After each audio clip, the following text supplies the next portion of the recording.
Everyone loves an unexpected plot twist, but your education shouldn't be one of them. And nobody understands that better than Southern New Hampshire University. SNHU's online degree programs provide the flexibility you need, backed by support you can count on. With over 200 affordable options in psychology, criminal justice, business, and more, SNHU is built to fit your life and your budget. Visit snhu.edu/lastpodcast to learn more. That's snhu.edu/lastpodcast. Why have I asked my electrician I found on Angie.com to bury my pet hamster? I was so moved by how carefully he buried my electrical wires, I knew I could trust him to bury my sweet nibbles after his untimely end. This is very strange. Angie, the one you trust to find the ones you trust. Find pros for all your home projects at Angie.com. There's no place to escape to. This is the last podcast. On the left. That's when the cannibalism started. What was that?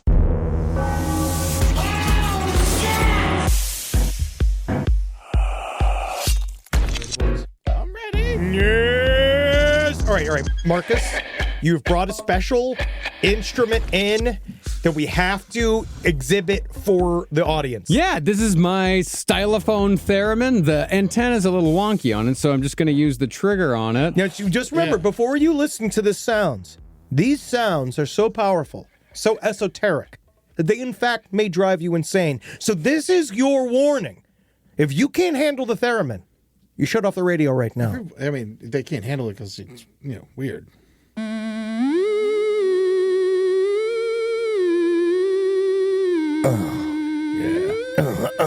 I like the theremin because it's the only instrument you can play with your asshole. Won't someone help me with my pants? Oh no, I am running out of blood pressure medication. Oh, what a horrible set of circumstances. Where is my heroin? Where is my cape? Where is my career? You are not fit to smell my shit. It's just like, I look at the theremin as the reason people don't use an orchestra to score a film. You don't need it. You don't need it at all. Don't need to have it, dude. Welcome to the last podcast on the left, ladies and gentlemen. My name is Marcus Parks, badly playing the theremin. Here with me is Henry Zabrowski, the man who's just sitting there letting his tongue hang out of his mouth like half his brain isn't working. It isn't. It isn't. It's me. It's Henry Zabrowski. And I love the theremin because it sounds like a ghost having an orgasm. But also, Anton LaVey is the only unionized theremin player that was ever in any of these, all of these musician unions. He was the only ever full-on union man theremin player. A true con man. Yeah.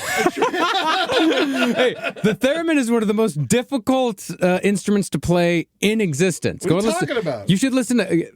Because that was great what you just did. No, dude, because listen to real theremin. Listen to Clara Rockmore. Listen to Clara Rockmore. Right, it will blow your fucking mind out of the back of your skull. All right, Clara and we have the man who's getting into theremin music over the next week. It's Ed Larson. Oh, how's everyone doing? I got a question. What? Is this 666 or 667? This is 667. 667. Yeah. Okay. Oh yeah. But the thing. Well, 6-7 is the thing. If this was episode 6-7, we would do this. But it's not episode 6-7. It's 667, which is a number most Zoomers can't count to. Yeah. And also, we're not Catholic. We don't do 6-7. You see the Pope? I'm just even. Also, straight up, Pope is beginning the Butlerian Jihad. Huh. The dude, I don't know what that means. Anti-robot, a whole thing. It's written by, if you remember, he wrote this anti-AI thing. It started in Dune with the Catholics. We're not here to talk about Dune. Thank you. Okay, Marcus. This is Anton LaVey, part 2. Yeah, one nerdy thing at a time, Yeah. Henry. Hey, I just want to make sure, Please. if you're listening to this, fucking is impossible.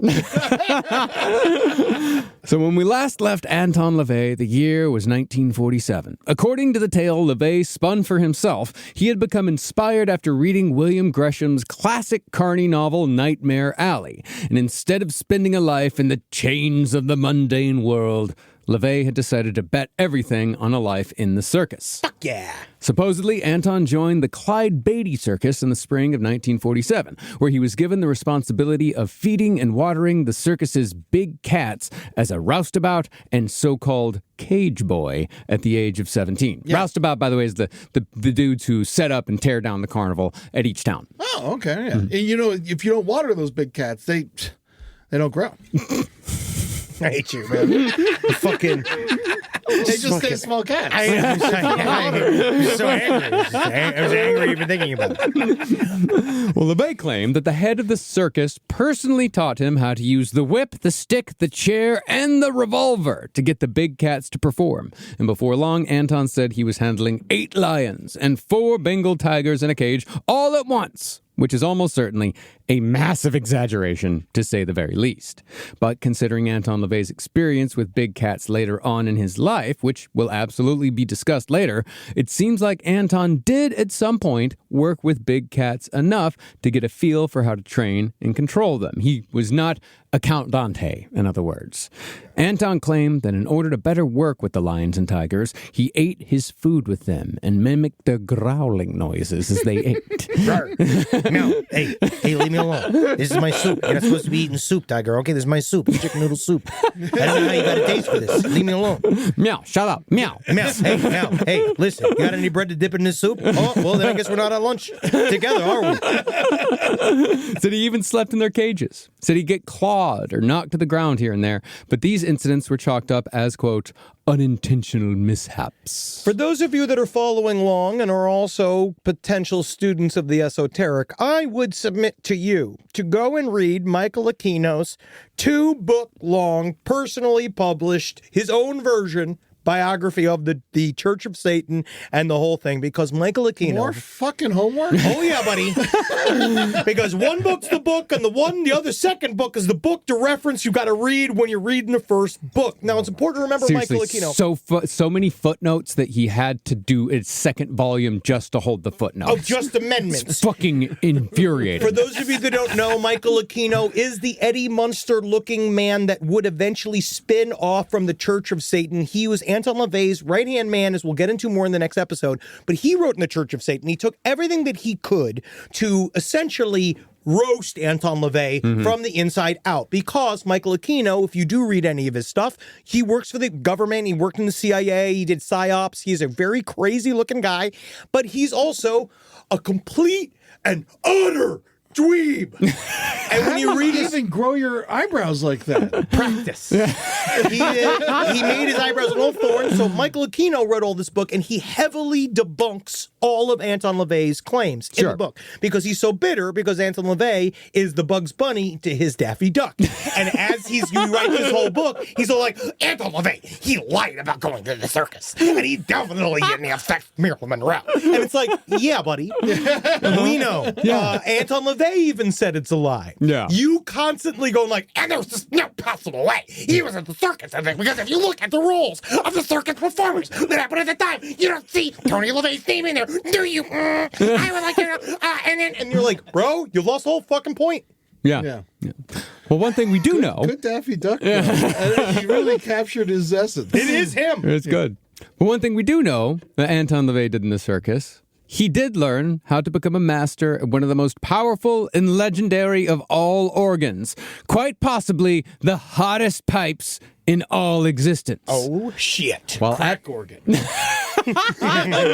the lips. Well, at the circus, Anton LaVey became a master of the instrument most associated with the circus, the mighty calliope. Yeah. Now, calliopes, as Anton LaVey played them, were steam-powered organs that used train whistles for their pipes, which made calliopes so painfully loud that even the smallest of calliopes could be heard from miles away. Even the smallest. The elephants love it. Oh, yeah. All the animals do. The horses, the lions, the tigers, they love being blasted in the face with loud noises and hot steam. Well, here's an example of a calliope from my favorite calliope album, Big Top Circus Calliope Played Out of Doors, Volume 1 by Paul Eakins. Oh, yeah. Doesn't that make you feel good? No, it does. It does. It just sort of feels like the general noise in my head at all times. It just kind of feels like me desperately trying to do my taxes. Whenever it's just any moment of silence I have is just. When I hear music like this, I forget that law exists. I just want to start swinging a hammer. Get out of my way, kid! Get out of my way, kid! God, I love it so much. I love calliope music. I love that it's your favorite. That's your favorite Calliope album, because mine is "Getting Gaped to Calliope" by Gay Jenkins. Have you ever listened to that? Yeah, they turn the guy into a calliope. The calliope player for the circus that had taken in the young Anton LaVey, he was reportedly, they say he was an alcoholic. I think most calliope players are alcoholics. Most circus people from this time period are alcoholics. Reportedly, this guy leaned on the keys more than he actually played them, which also sounds awful, just to do...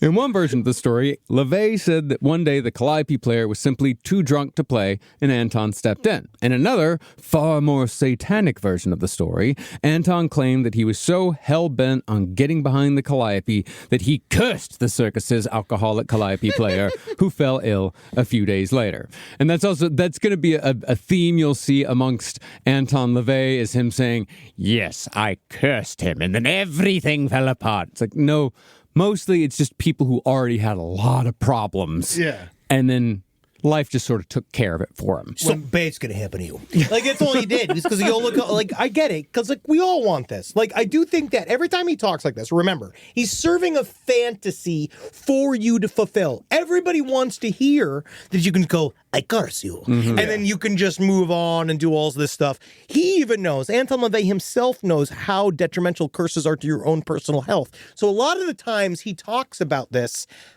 I always say there's always a tongue-in-cheek thing. Sure. Yeah. There's always a little like, "I curse you." He became a calliope player the same way I became a chef. You just show up to work and don't be the guy on heroin. Yep.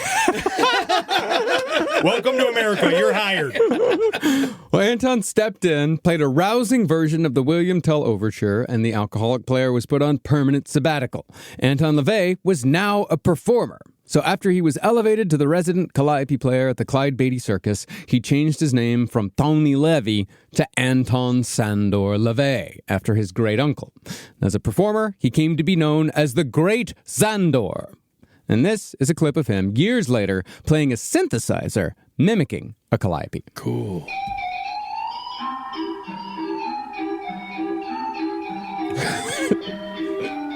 This is me just trying to just desperately put together the TV stand. I just up in her house. I'm like going through the forms. This is me looking at IKEA forms and IKEA plans. Just thunder blazes, thunder blazes, thunder and blazes, thunder. It's my fucking keys. I'm actually starting to like him now. No, he's fun. Yeah, he's really fun. Yeah, that's part of his like big top medley. It goes on for good 4 or 5 minutes. Oh, I was hoping 40. He has a whole album of this shit, dude. Yeah, no, I do have an Anton LaVey album in which he plays the organ throughout. It's a really fun album. It's great. It's part of the organ section in my record collection, which is ample. Wow. The organ section. Yeah, love them hot pipes.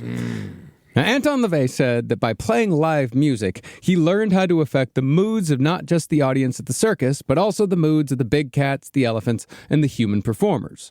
It was said that LaVey had an unusual ability to add special life to the circus performers' acts with his own inimitable style of calliope playing. But after traveling through much of the American West with the Clyde Beatty Circus, Anton settled down in Long Beach, California at the end of 1947 for a regular gig at the Pike Amusement park. And through his carny connections, he joined various traveling shows for small tours up and down the West Coast.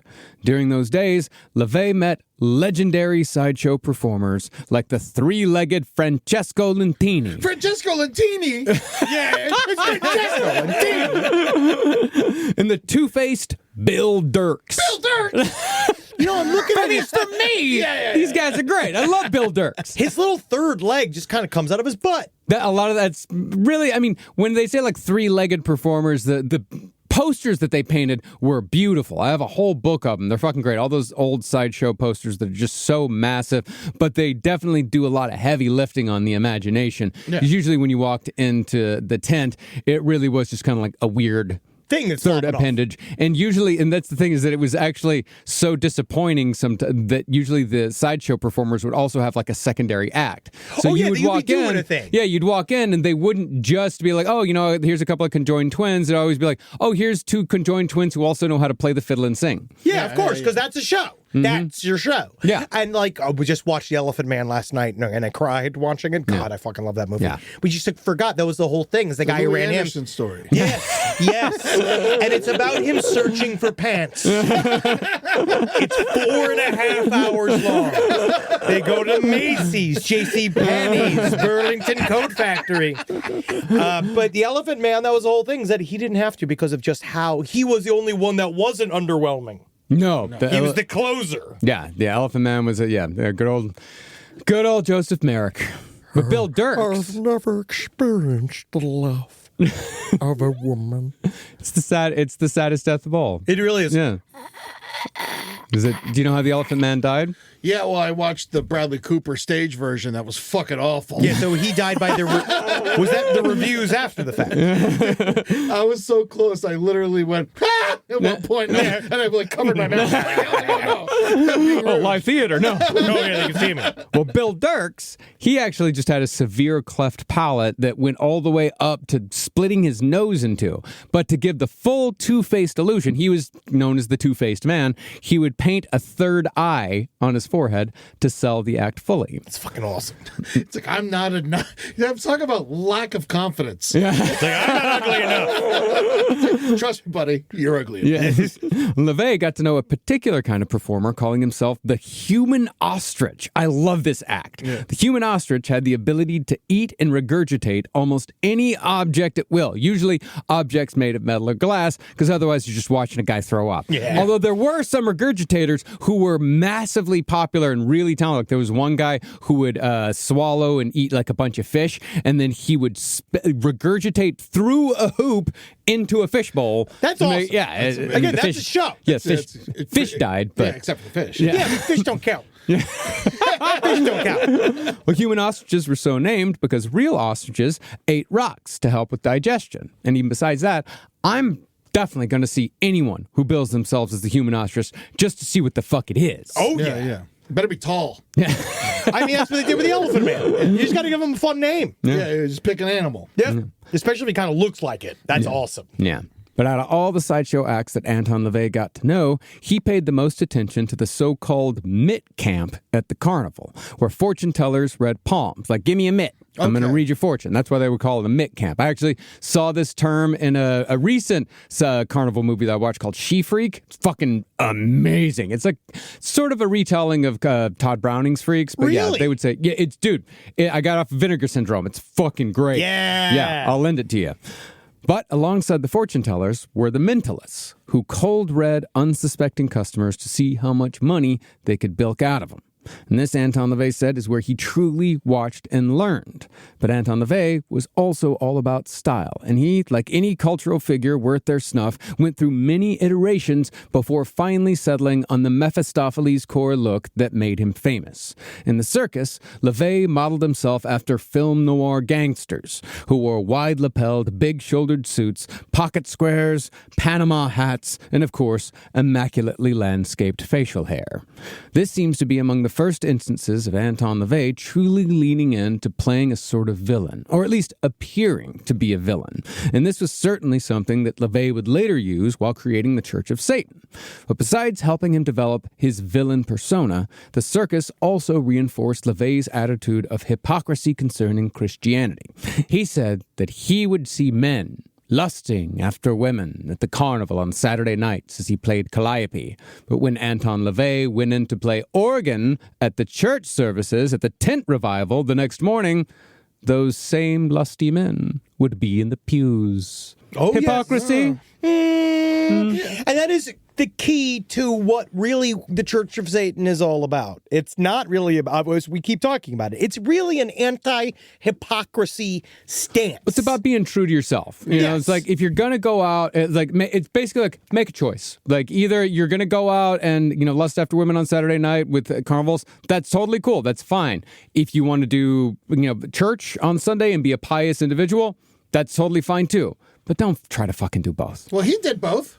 Yeah, exactly. He's a hypocrite. But he also understood. He was getting a paycheck. But he got a paycheck. It was a job. He also understood. Like there is. I do think that this is the core to really try to understand of all of this. Is that this is as deep as it really was supposed to go for Anton LaVey. Like this was the beginnings of the idea of we're setting ourselves free. We're trying to get out of all of this stuff. We're trying to, because how many times have we seen the issue be you're something that you're not? Yeah. And so you are showing up every day. Why is it such a common thing now that especially now that we're seeing that the guy that's doing anti-trans laws is more likely than not using trans sex workers? It's like, that's the thing now. Like, it's like the way to be. So he kind of, broadcast that early on. Very much so. Yeah. I mean, it's also a Crowleyan idea. Like Aleister Crowley would say the same thing.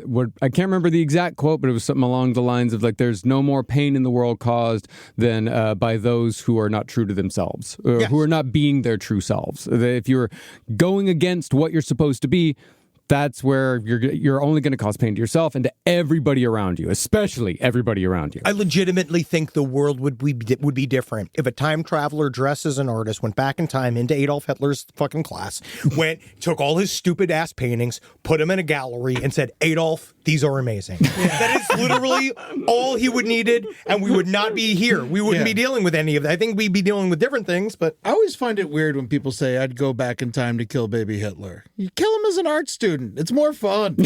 Oh, no. I tell you what, though. Talk about finally screaming and crying like, This is really all about killing babies with impunity. Yeah. That's really what it's about. Is that everybody who says that is just super curious about like wholesale just fucking murdering a baby. And you can do it without feeling any form of guilt if it's Hitler. Yeah. Yeah, we did have this conversation at home not too long ago, and we settled on teenage Hitler. You settle like you kill him at 15. Yeah, oh, that's a good one. Yeah. You hear that, you fucking evil 15-year-old? This podcast is brought to you by Squarespace. Squarespace is an all-in-one website platform that helps you stand out online. Yes, that's right. You don't have to smash your face with a hammer. You can just start a business. It's got everything you need on Squarespace, from securing your domain to building a professional site and showcasing your work all in one place. Let's say you want to show everybody how you can carve your ribs out of your lower abdomen so that you look more like a Ken doll. That's amazing. You can bring your vision to life with AI-powered design or curated templates, plus flexible editing tools that helps you create something that truly reflects your style, especially if you are somebody that is trying to corrupt the young men of America. That's what Squarespace is really going to help you. Squarespace makes it easy. It makes it easy for you to put all that together, and you just go to Squarespace and do it all. Thanks, Braden. Head to squarespace.com/left for a free trial. And when you're ready to launch, use offer code LEFT to save 10% off your first purchase of a website or domain. Summer means freedom. And for adults, summer means work next to freedom. But thanks to Mint Mobile's summer sale, it can almost feel like the work is playtime for the adults. Right now, all of Mint's plans are $15 per month, even unlimited. Free yourself from big wireless and switch to Mint Mobile for high-speed data and coverage on the T-Mobile 5G network. It's so well connected, I could call from anywhere. Deep from well within my bunker, where my AI-fueled robots slowly but surely toil for me, but I know for a fact I'm saving money on my phone plan? Or up above, where I'm training all of my giant Amazon female warriors who will fight in bulletproof mesh? Also, honestly, Mint Mobile's really cheap and it's really reliable, so you should use it. To get your new wireless plan for just $15 a month, go to mintmobile.com/LPOTL. That's mintmobile.com/LPOTL. Cut your wireless bill to $15 a month at mintmobile.com/LPOTL. That's it. There's no catch. Upfront payment of $45 per 3 months, $90 for 6 months, or $180 for 12 months. Plan required, $15 per month equivalent. Taxes and fees extra. Initial plan term only. Greater than 50 gigabytes may slow when network is busy. Includes up to 20 gigabyte hotspot. Capable device required. Availability, speed, and coverage varies. See mintmobile.com. If I think about where we were 20 years ago, and I think what we would use to protect our space, it would mostly involve bayonets, weed whackers, and assorted diesel-fueled dune buggies that we'd use to spread pollution so thick it kept the other improv comedians from stealing our material. But now, Simply Safe has made all that so much easier. Using Simply Safe here at the office has revolutionized our ability to use diesel-powered dune buggies for good, and not for chaos. Think about what your home security system does as an intruder approaches your house. Sits, waits. Not much. Just waits until the window breaks, and then it goes, oh no. But then you get some kind of alarm and a notification. What if the whole point was to stop the chain events before it even happened? Unlike traditional security systems that'll only alert you after a break-in is already underway, Simply Safe is designed to help stop intruders before they get inside. It goes into their mind. It makes them think of why they're doing this. I remember when we didn't have real security and all the podcasters were outside begging for our takes. Begging and scratching like a bunch of weasels. Now I can see them 25 feet away, and I can spray them with fire extinguisher liquid and stink gas. Not that it would make them smell any worse than they already did. Simply Safe helps me lord over them all. Simply Safe has been protecting your world for 20 years. Celebrate their anniversary with us and save 60% on your new Simply Safe system at simplysafe.com/LPOTL. That's 60% off at simplysafe.com/LPOTL. Plus, when you order, write in our show name in the How'd You Hear About Us survey in order to let them know we sent you. Don't forget, there's no safe like Simply Safe. Rise from your grave. Now, LaVey claimed that after just a year behind the Calliope, he had earned a reputation as a flamboyant personality and a reliable musician with the men who own the burlesque theaters around the greater Los Angeles area. LaVey, at the age of 18, was hired to play a far less abrasive organ at the Mayan Burlesque Theater, and it's here that Anton claimed to have his first brush with celebrity.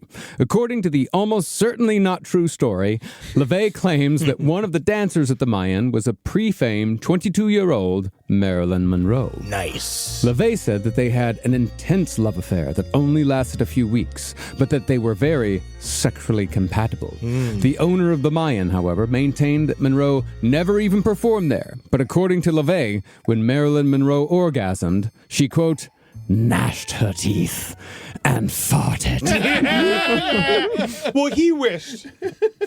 He definitely wished, because he does. We know he likes his pee-pee and he likes his farts. And he loves his farts. But you know what I really do think that happened is Sniff my sinful farts. Yes, you smell the sin. Smell the sin. Did they not know what queefs were back then? I think that, to be honest, no, I think that's what he meant. But you know what I do think is that because he's Anton LaVey, these stories all like, it's not true, but I bet you he had sex with a really hot blonde chick that looked just like her. And I bet that when he had sex with her, he used that version of that to be the satanic ideal from then on out. Sure. So whoever it was that he had sex with then, that was like this story, what it is about is the allegorical choosing of the satanic dual other nature. So what he did as a dark, weird, gross man, right? He idolizes the blonde bombshell as a way to get things out of life very easily. So this is the first thing in his mind.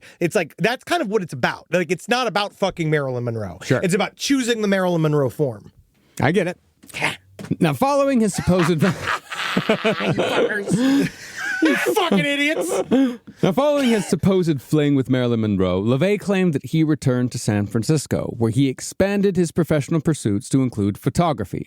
While still playing organ for local strip joints and private stag parties, LaVey said that he also got a job taking pictures of women modeling clothes and underwear, even though the census lists his status in 1948 as unemployed. Let's just say a lot of guys who take pictures of women in their underwear are technically, by the state, unemployed. Yeah, I'm sure he got cash under the table. Yeah. But regardless of what the paperwork says, the draft was still in effect in 1948.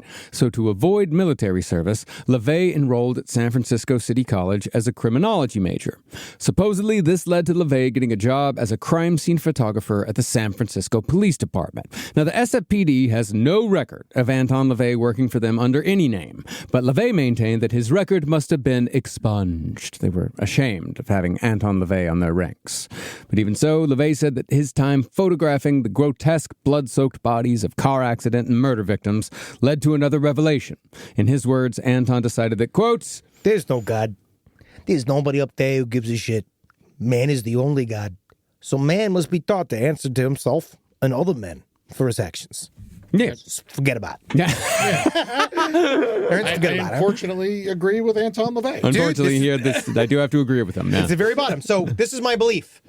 He looked at the works of Ouija while he was taking classes as in criminology. Ouija being the famous crime scene photographer from New York City. Fantastic. Now, I know there's a book out of all of his stuff that I have forgot to include into what is one of the biggest inspirations for Anton LaVey and the Church of Satan. And it's a book by William Montgomery, the photographer, called The Command to Look. He became obsessed with this book. It was a thing that William Montgomery, who took these pictures very similar to Diane Arbus, naked, a lot of naked ladies, but also like really intense effects, monsters, like very German expressionist, and also grisly things, people with deformities and all stuff. And he made them beautiful.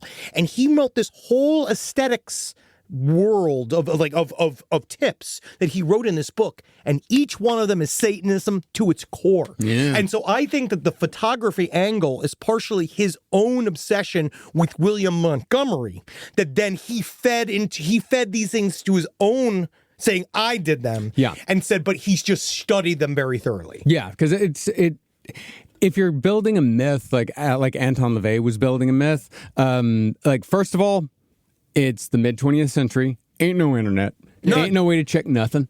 So if you tell a good enough story, and Anton LaVey was smart enough to tell a good story where no one's going to question you, people are going to pay far more attention to say someone who says I did this rather than, well, I've studied the works of William Montgomery. Yeah, and exactly the thing. Nobody wants to hear that. So when you say he studied the works of Ouija is a photographer, not like the Ouija board? No.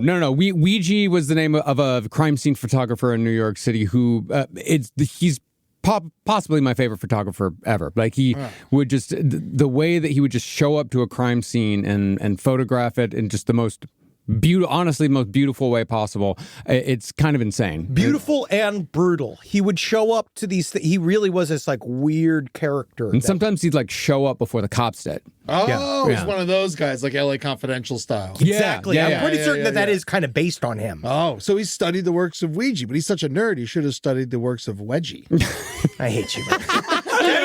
He wasn't even interested. He wasn't even actually interested in the material, Marcus. He fooled us. It's a setup. I did get interested, though. Yeah. When you explained it, it was interesting. I will say that. It was a bait, but it didn't, it did work on me.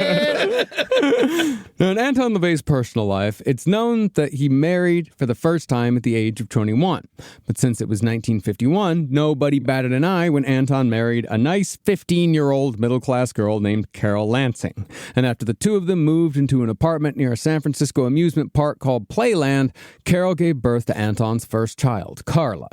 But while Anton LaVey was starting a family, he was also actively seeking out other people who shared his point of view, although he was having a hard time finding his people. He drove to Berkeley, where he found Aleister Crowley's odor of thelema.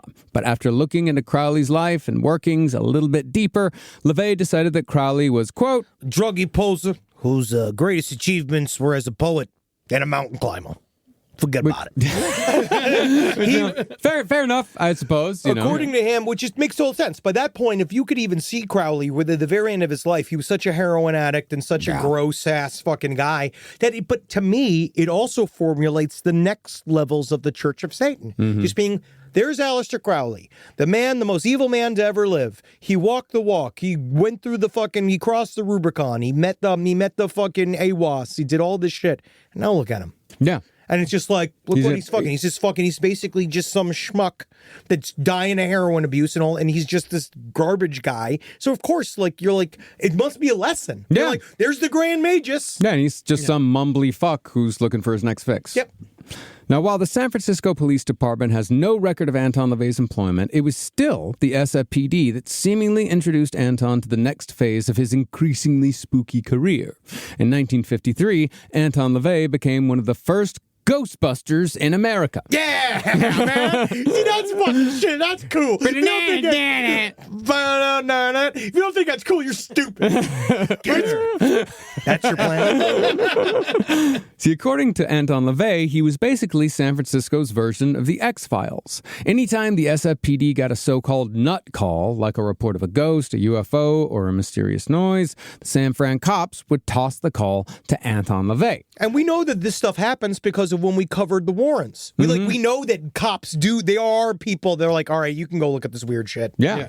Anton would investigate by camping out in haunted locations in a sleeping bag with a camera loaded with infrared film to capture ghosts. And to monitor fluctuations in the pitch and intensity of the hauntings, he used a theremin as a so-called intrusion detector. And this theremin that I have here, it's a stylophone theremin. It's got an antenna. It's a little buggy, I'd say, but this is a little bit what it would sound like.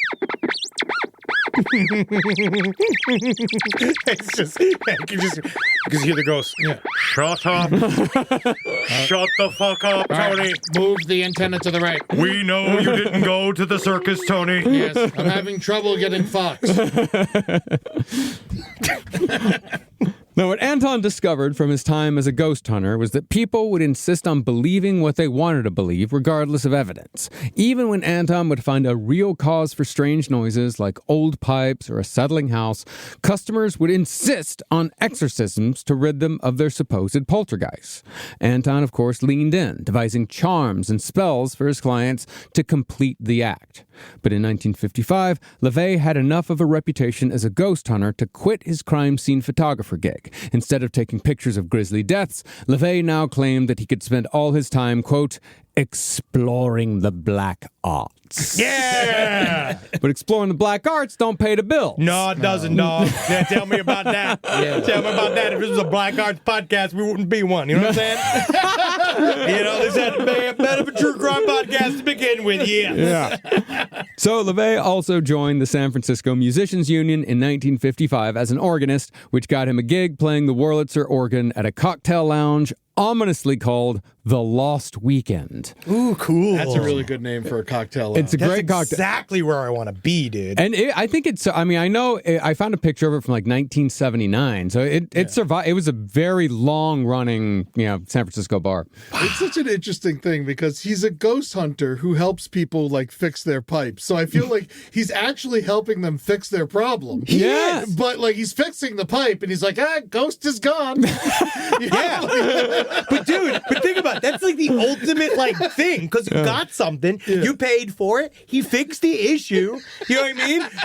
Everybody's happier. You still believe in ghosts. He got money. Everybody's happy. Ghost plumbers. Yeah. That's how it started. That is literally how Ghostbusters, I believe it was called Ghost Smashers. Was the original name. Well, it all goes back to the magical principle of doesn't matter if it's real or not. Only thing that matters is if it works. Yep. Yeah. Now, 1955 was the year that Anton LaVey truly started developing his reputation as a local character in San Francisco. In fact, it's my personal opinion, this is just me, I think that all Anton LaVey ever really wanted to be was a local character. I think he just wanted to be the weirdest guy in San Francisco. But the thing about being the weirdest guy in San Francisco is that it puts you in the running for being one of the weirdest guys in the world. Mm-hmm. So when Anton LaVey opened the door to local character status, the enterprise sort of ran away with itself within about a decade. Well, I also think you and I kind of picked up on something that I've been thinking about more and more about Anton LaVey, that I do believe that he wanted to be in the movies.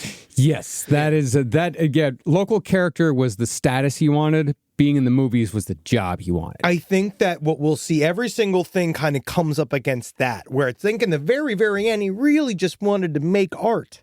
I think he just wanted to make movies and TV. Yeah. I think that's it. He wanted to be in show business. Did he ever run with like Neil Cassidy or the Dead or anything like that? I mean, no. Weirdos doing drugs he in hated San Francisco. Hippies. Oh, okay. Anton LaVey, the whole point of the Church of Satan was anti-hippie. Well, he didn't run with Neil Cassidy, but he ran with people who ran with Neil Cassidy, which actually we'll get to one of those people here in a second who actually had sex with Neil Cassidy. Oh, wow. Yeah. But who didn't? But as far as how Anton became a local character, he did indeed have multiple big cats in his possession throughout the 1950s and 60s. He must have had some experience. He had to have. Yeah, he started with a leopard named Zoltan. Smuggled through Burma and then Israel by an associate of LaVey's, Zoltan the leopard became like any other pet in the LaVey household. Seemingly, Anton LaVey did have enough experience with big cats to train and tame Zoltan the leopard, because this big cat was safe enough to sometimes take naps with Anton's young daughter.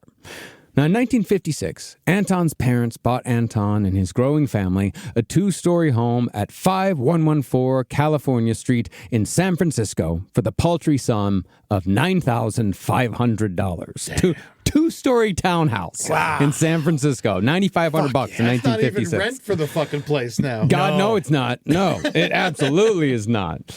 Well, but later, even though his parents bought it for him, Anton LaVey would lie and say that he had discovered that this house was not only a former bordello and speakeasy, but it also once been home to San Francisco's voodoo queen.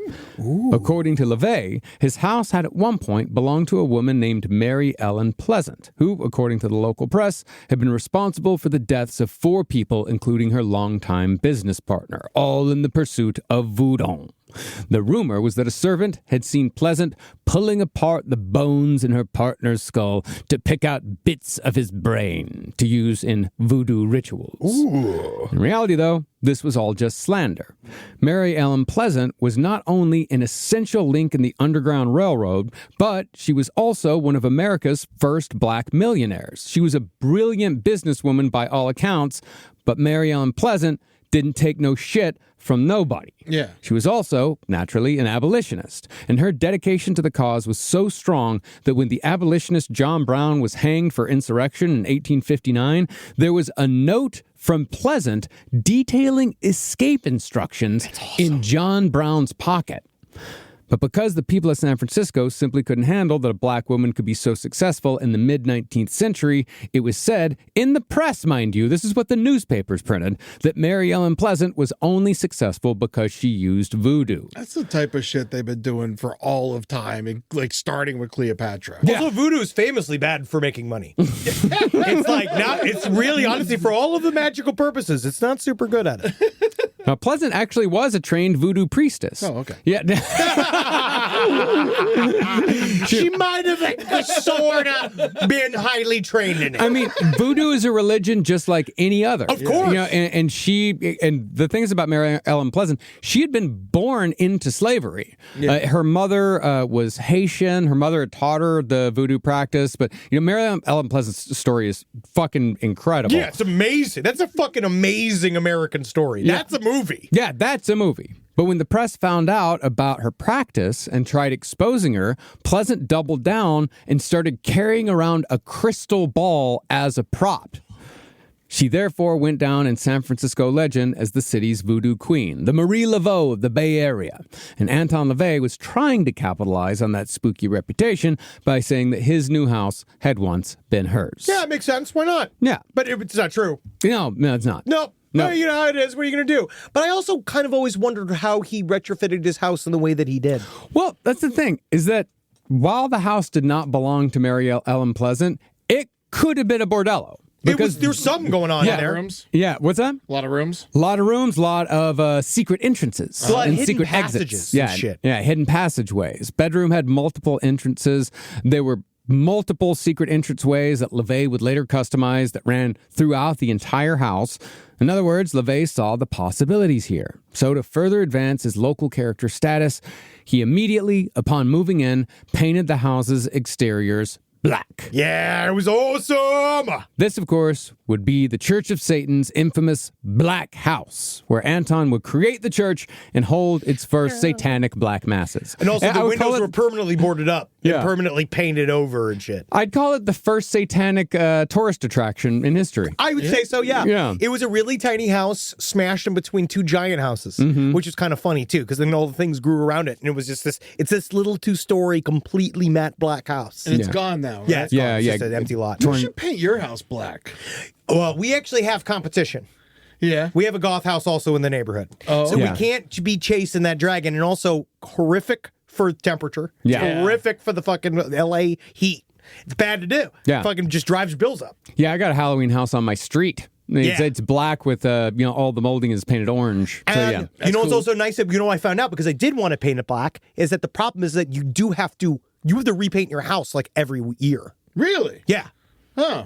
Yeah, it's really expensive. Interesting. You figure black would be fine. No. You can just cover it with shit. No No. one would know. No, It's a real bad idea. It's bad. No. It's hard to maintain. Don't do it.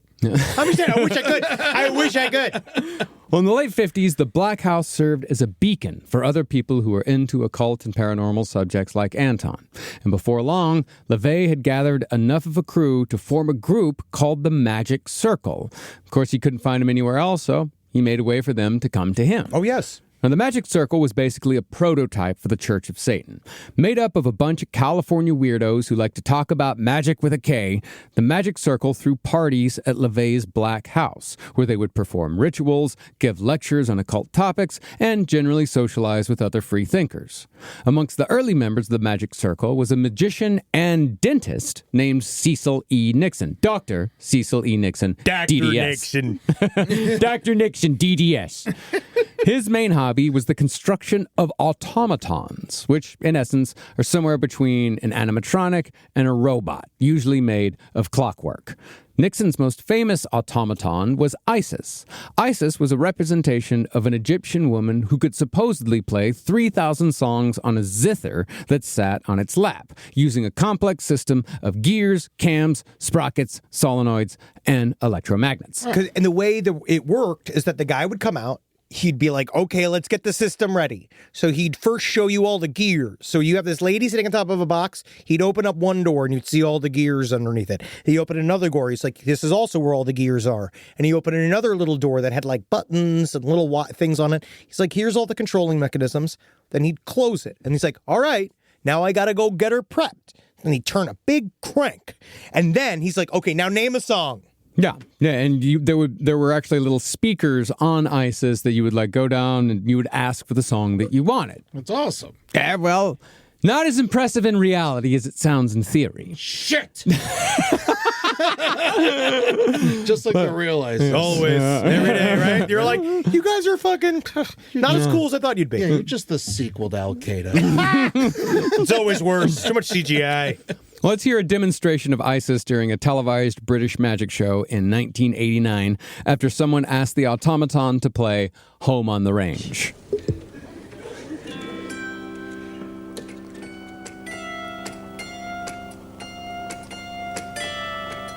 No, you know what?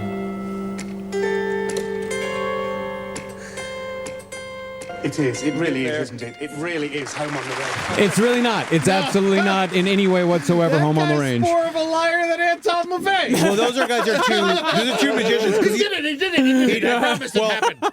How it operated. It happened right in front of us. We heard it. So for years, everybody said, right? But for years, there were so many people baffled by ISIS. Yeah. And they thought that it was magic. And he said, like Nixon said, I'd worked on this for 20 years in secret, and I'm continuing to work on it, and it's the mysterious mechanism. The owner of Harrah's Casino bought ISIS from Nixon and couldn't figure it out. He said he couldn't figure it out. Because it doesn't work. Well, how it works is that what happens is that there's a guy in it. Yeah. And then when you lower the crank, you show all the stuff because that's like the front of where the guy's sitting.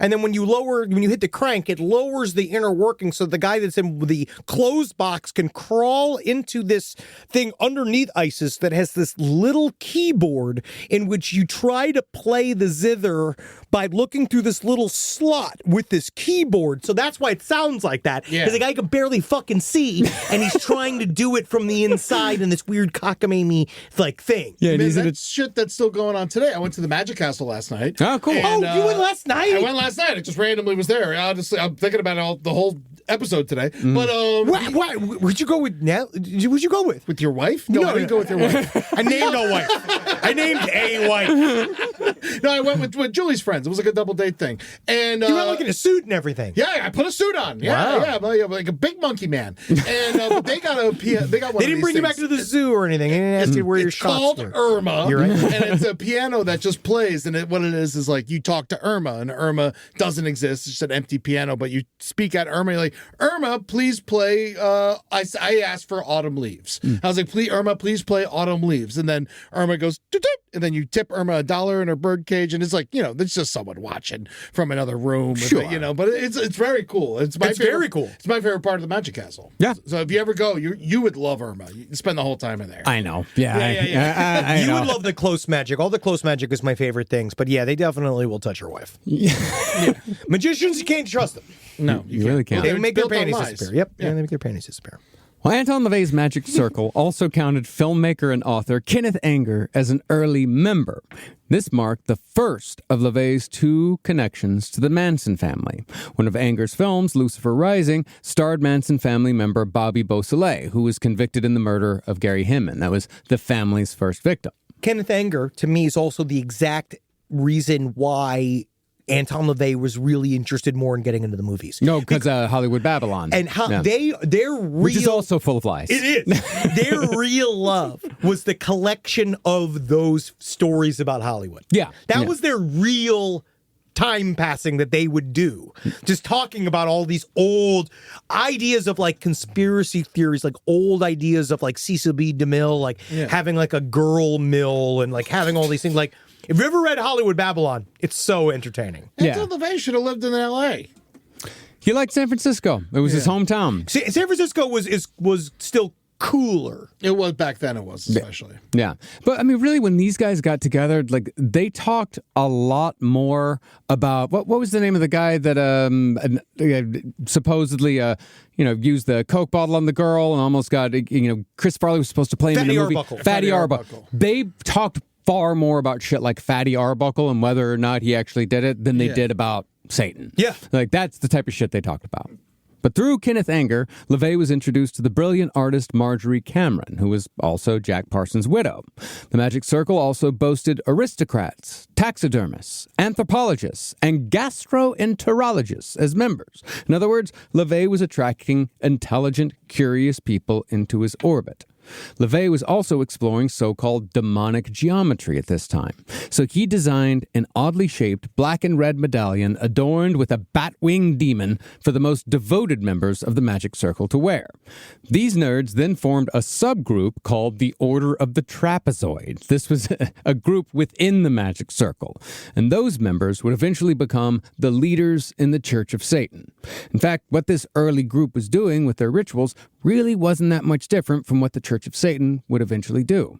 Their rituals helped with professional advances, unexpected rewards, money, sexual or romantic satisfaction, or the elimination of their enemies. But differently, it was a bunch of nerds focusing their energies so they could get the things they wanted out of life, which is what magic is all about. Now, Order of the Trapezoid, Natalie and I had made Order of the Trapezoid pendants for us to wear. Right? And Order of the Trapezoid all comes from William Montgomery. Like the idea of what it's considered to be magical interest and the idea of a trapezoidal shape, which is what he uses. But again, it was just the drinking group. You know what I mean? The Order of the Trapezoid was just, he'd be like, okay, guys, leave. We're having the Order of the Trapezoid secret meeting now. And then they'd like, all right, now we can hang out. Yeah. When you gave that to Natalie, was she like, could you get me something else? No. No, we're all with the women we're supposed to be with. Yeah. It's too late for her. That's what she gets. Now, Anton LaVey's first marriage didn't last long. In 1959, when LaVey was 29 years old, he met a 17-year-old girl named Diane Hegarty, who was going by the name of Diane Von Jew. Diane was working as an usher at a movie theater near a bar where Anton was playing the organ, and Anton apparently caught her eye. Shortly after their affair began, LaVey divorced his wife for Diane, although interestingly, LaVey's daughter Carla stayed in the Black House with her father rather than leave with her mother.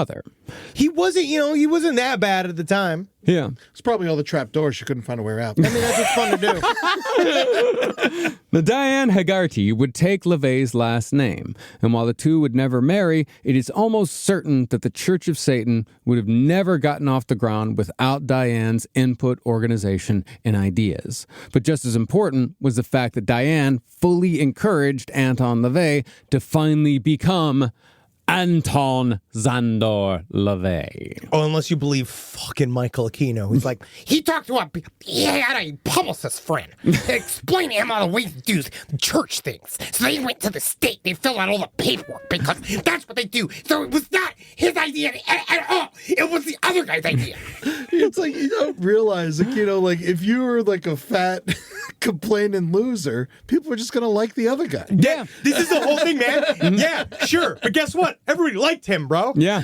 Everybody liked Anton. No one liked you, Michael.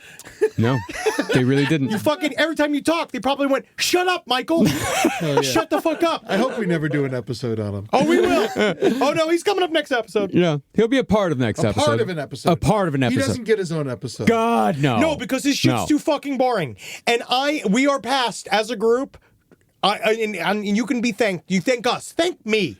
We're not going to talk about the magical workings, okay? Yeah. Because we know it bores people. Yeah. Because guess what I just tried to do? Read the Temple of Set book. And guess what it is? It's about all of his workings to form the Temple of Set. And guess what it is? Boring as fuck! Nothing's happened. His eyes are closed. Now, once Diane moved into the Black House, it became, in the words of author Doug Broad in his book Born with the Tale, quote, a canvas on which LaVey could project his wicked, feverish art, creating a total environment out of his grisliest dreams. Cool.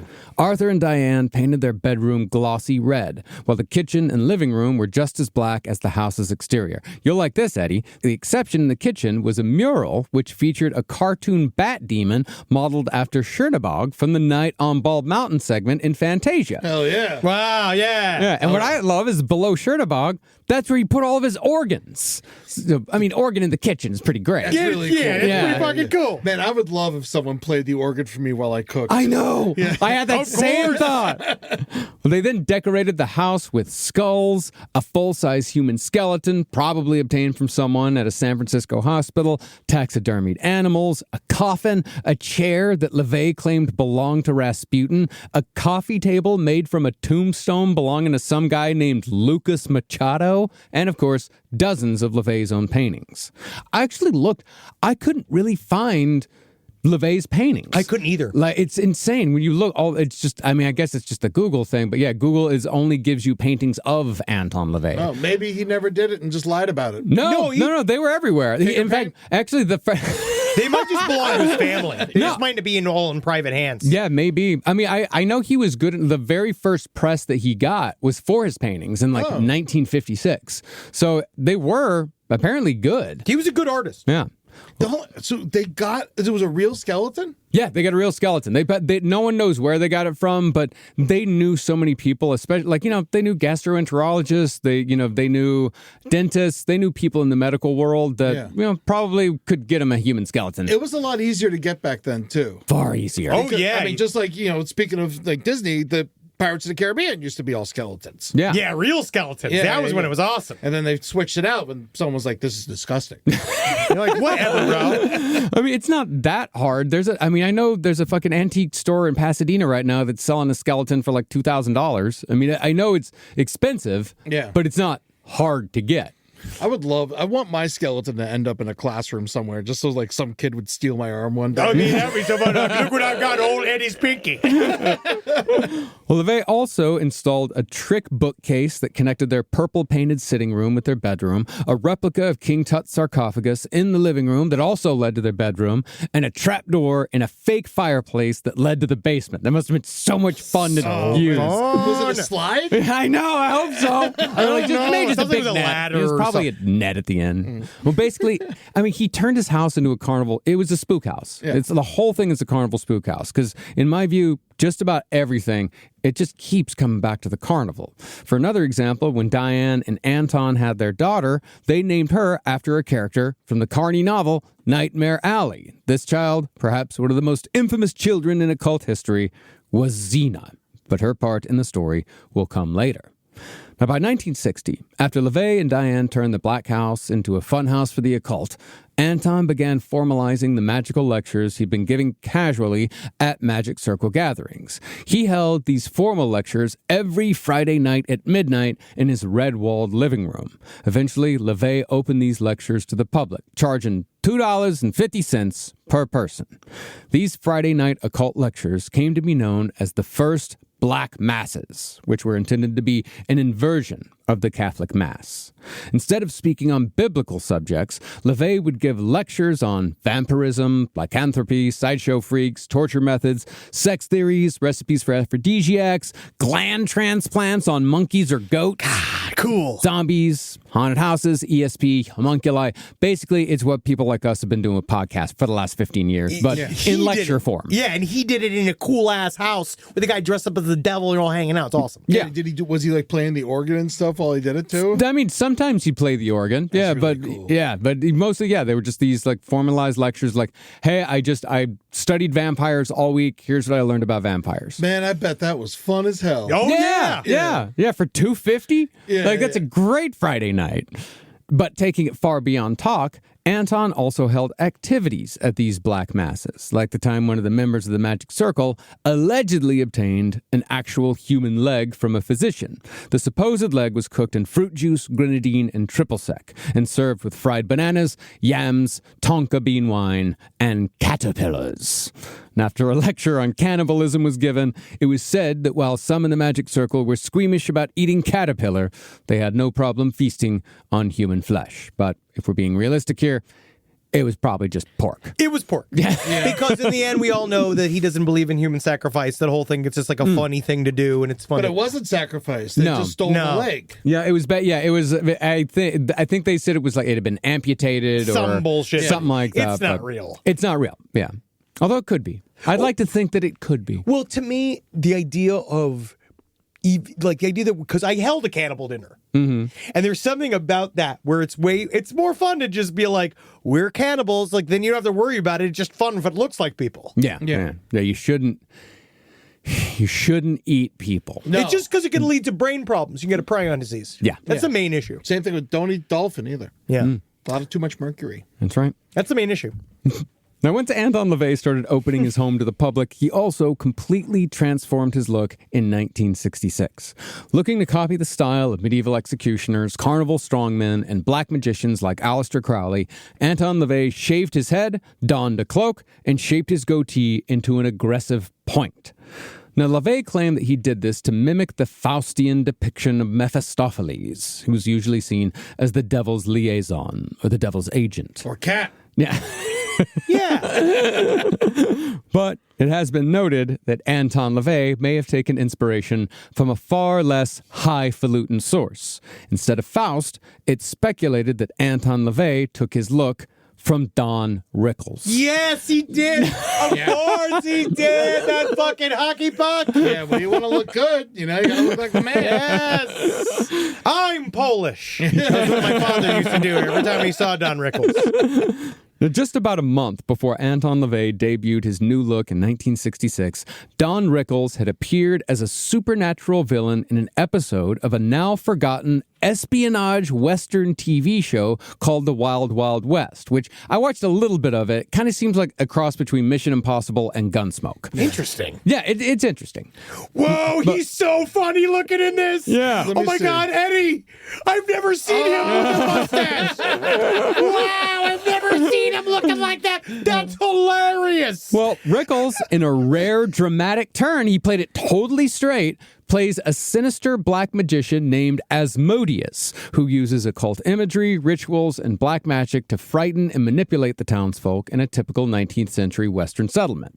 In his episode, awesomely titled The Night of the Druid's Blood, Rickles' character even burns someone alive in a seemingly supernatural fashion. But ultimately, the deaths are exposed as simple murder using smoke and mirrors, much like a very dark episode of Scooby-Doo. Wow. That's very cool. I can't wait to watch this. Yeah.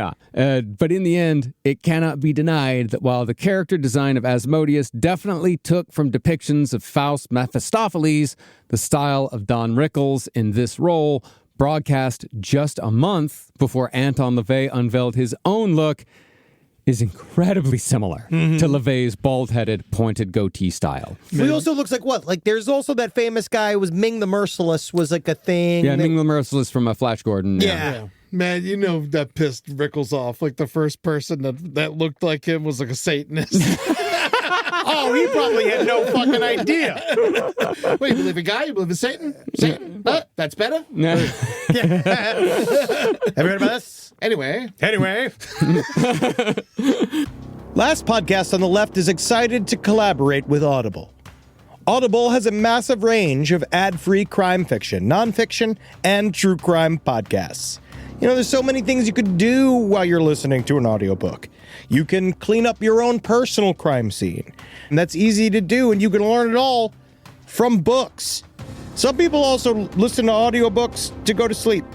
But you could check out podcasts like This American Life, titles from true crime greats like Michael Connelly and Agatha Christie, and Audible originals like Dr. Death, The Cowboy. You can find whatever you're looking for on Audible. Plus, you can multitask while you do it. Find your next mystery on Audible. Audible. Stories that speak to you. New members can start listening with a 30-day free trial at audible.com/left. This is a paid ad by BetterHelp.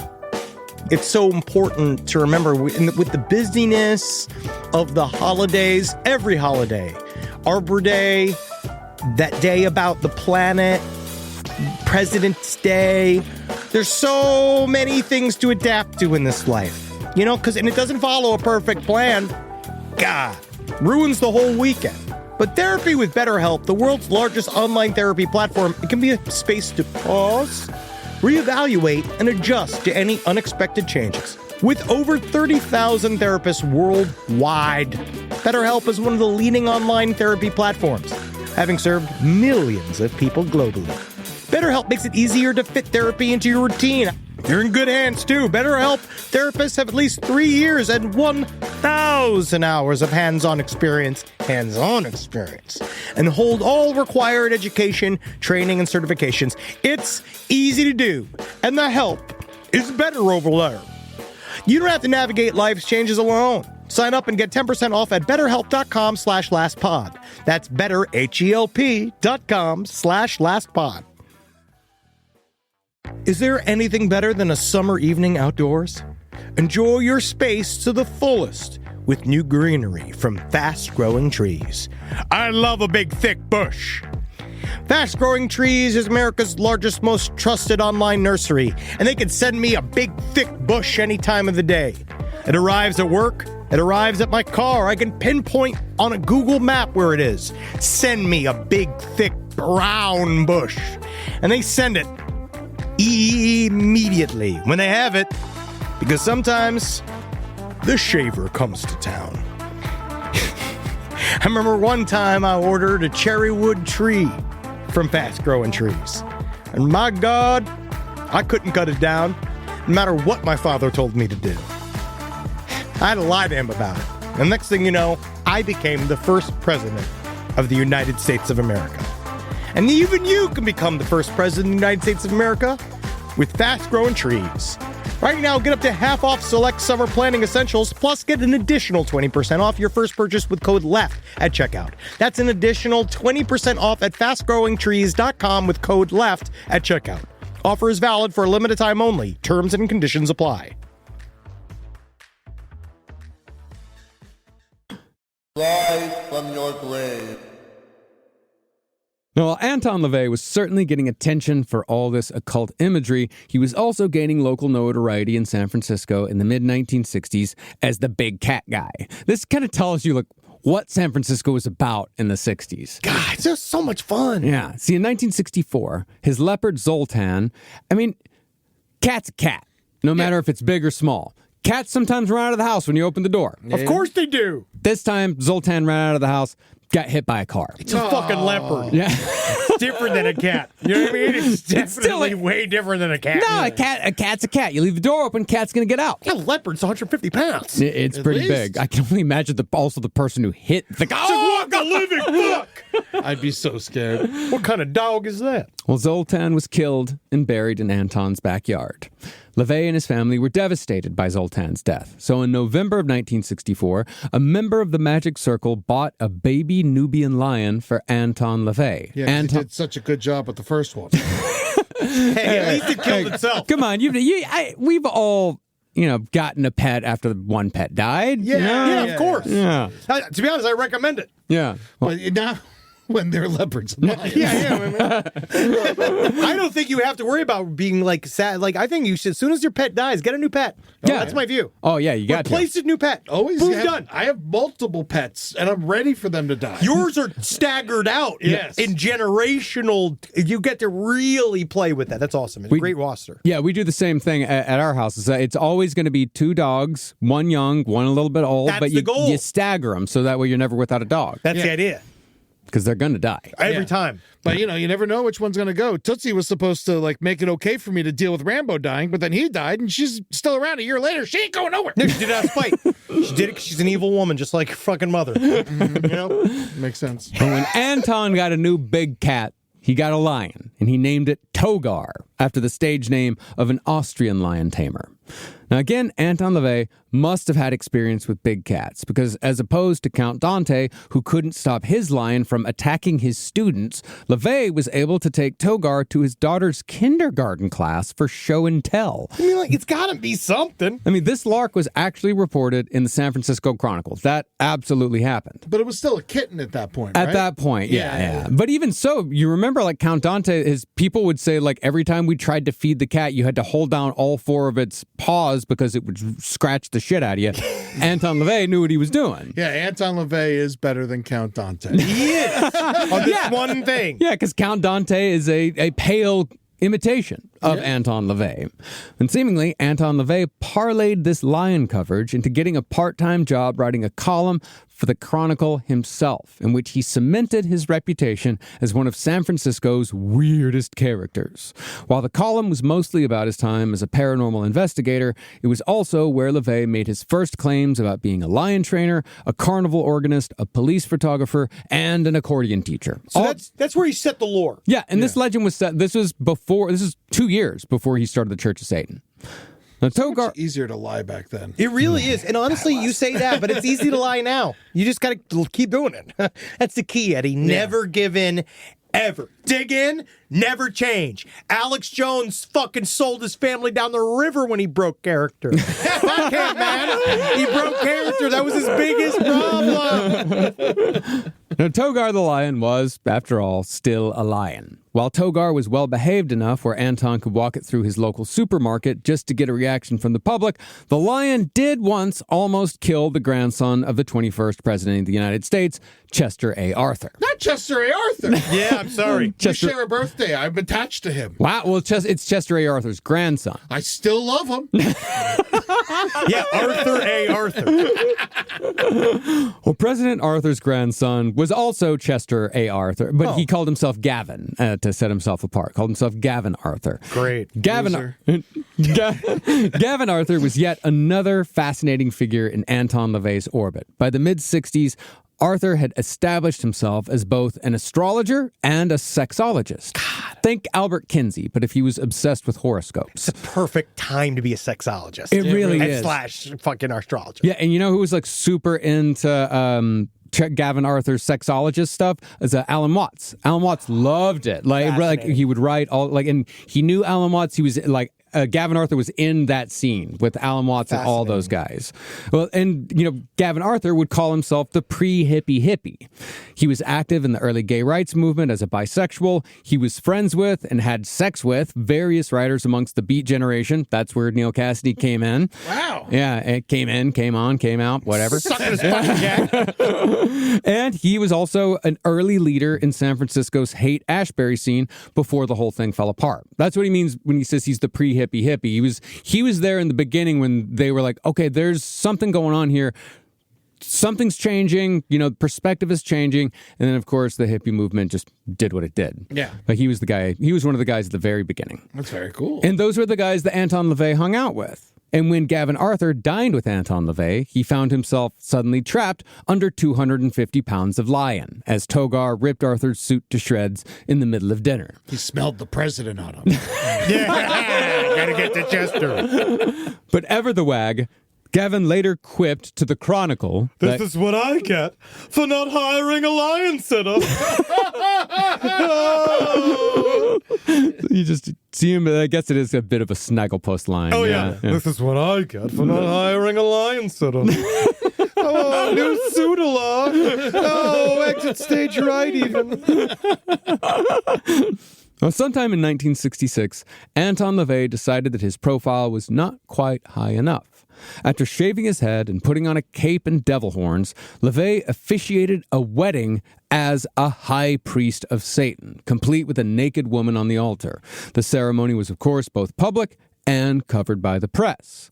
But after the ceremony, LaVey started gaining national attention as both a big cat guy and as a Satanist.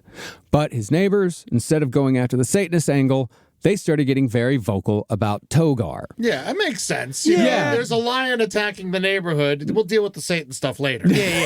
Satan's kind of an esoteric issue that we're kind of all sort of trying to sort out. But there's a lion on the street. Yeah. There's a lion in that house over there. No, it really does show you everything about San Francisco. There's there's news footage. There's archive footage of people interviewing like neighbors, and they're like, I don't care about the Satanism stuff. Who really cares? But this lion keeps startling my husband when he roars at 2 a.m. Yeah, it's so funny. San Francisco. It's so loud. He's so loud. The walls are so thin. Eventually, though, Togar got to be too much to handle, because it's always a bad idea to have a lion as a pet. Mm-hmm. Diane Hagarty tried brushing Tabasco sauce on the furniture because Togar kept chewing everything to pieces, and Togar was known to go into rampages within the house that would cost thousands of dollars to repair. Gotta get a scratch and post. Really does. Yeah, or scratch and cross. I think that'd be good. Man, that would be so much fun. An upside down cross. Yeah, you just scratch and post. It's fucking awesome. I should have worked for Anton. Well, Now, LaVey had tried and failed to sell Togar to a circus for $5,000. You should have tried for $4. Yeah. But after Togar clawed and burst a water pipe one day, flooded the basement of the Black House, LaVey said, fuck it, and got on the phone to the San Francisco Zoo that very day to donate the beast. LaVey, however, wasn't happy about the circumstances that led to him losing Togar. He said he cursed his neighbors for complaining. I gotta see it. And many of them thereafter moved away, died, or disappeared. I think that mostly that was just what happened with San Francisco. They're also just, all the people that were complaining were old, and that's what old people do. I gotta see it. Also, he got rid of the lion because it destroyed his house. Yeah. It was difficult to do and expensive to keep, and it was becoming a liability. He had a lot of feelings and didn't know how to deal with them. Yeah, and he also, for some reason, decided to curse the director of the San Francisco Zoo, who was seemingly doing Anton a favor. Yeah, dude, honestly, he's trying to fucking help, bro. Well, LaVey claimed that he put all of his frustrations into a crystal baboon figure in a ritual chamber belonging to a friend. And while we could find no articles whatsoever about this supposed incident, because you'd think the paper would have covered this, LaVey said that shortly after he made all these curses on the baboon figure, the director of the San Francisco Zoo was killed by apes. Well, I just did the whole thing on the San Francisco Zoo, and that was definitely not in their list of incidents. Yeah, I don't think he was killed by apes. Yeah. No, if anything, he would have been killed by Tatiana, who wasn't born yet. Exactly, yes. Well, Togar, meanwhile, was renamed Neil. Neil? We're calling a fucking lion Neil? Yeah, it's a terrible name for a lion. It's a lion! Yeah, and in 1972, he was sold to a film director named Noel Marshall, who kept Togar in his home in Sherman Oaks, here in the San Fernando Valley in Los Angeles. Oh, yeah, it's like, I'm pretty certain I know the house. Yeah, and they kept a ton of animals there, because Marshall had a thing for lions as well. And in 1981, he directed the notoriously disastrous lion movie Roar. Oh, that fucking guy, Melanie Griffin's dad. Yep, we're going to get into that right now because the production of this movie weirdly has an occult angle that has nothing to do with Anton LaVey, because coincidence is something that follows Anton LaVey everywhere. It's just the truth. Yeah. And Togar, by the way, was one of the stars of Roar. Now, this lion movie, described as both the most dangerous movie ever made and the most expensive home movie ever made, it is fucking insane.